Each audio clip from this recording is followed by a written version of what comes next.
भगवते वासुदेवाय।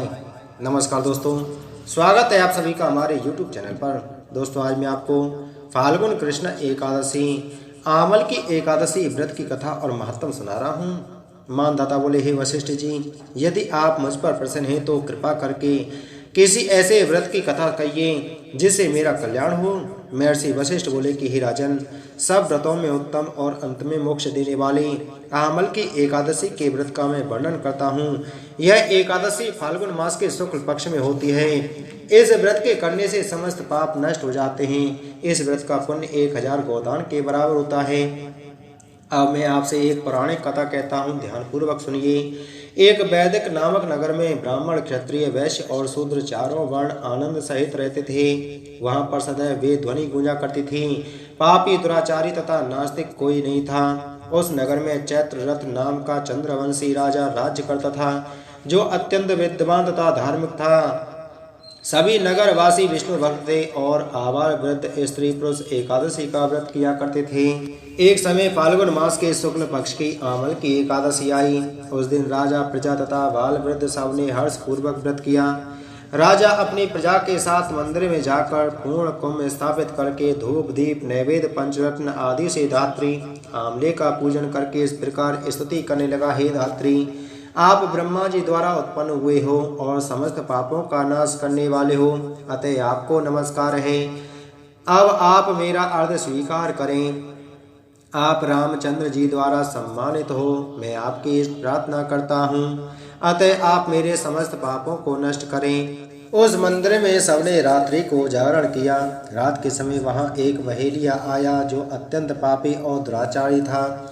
वह अपने कुटुंब का पालन जीव हिंसा करके किया करता था। भूख तथा प्यास से अत्यंत व्याकुल वह बहेलिया इस जागरण को देखने के लिए मंदिर के एक कोने में बैठ गया और विष्णु भगवान की कथा, एकादशी मातम की कथा सुनने लगा। इस प्रकार अन्य मनुष्यों की भांति उसने भी सारी रात जागरण करके बिता दी। प्रातःकाल होते ही सब लोग अपने अपने घर चले गए तो बहेलिया भी अपने घर चला आया। घर आकर उसने भोजन किया। कुछ समय पश्चात ही उस बहेलिये की मृत्यु हो गई। परंतु उस आमल की एकादशी का व्रत व जागरण करने के कारण उस बहेलिये ने राजा विदुरथ के घर जन्म लिया और उसका नाम वसुरथ रखा गया। युवा होने पर वह चतुरंगिनी सेना तथा धन से युक्त होकर 10,000 ग्रामों का पालन करने लगा। वह तेज में सूर्य के समान, कांति में चंद्रमा के समान, वीरता में भगवान विष्णु के समान और क्षमा में पृथ्वी के समान था। वह अत्यंत धार्मिक, सत्यवादी, कर्मवीर एवं विष्णु भक्त था।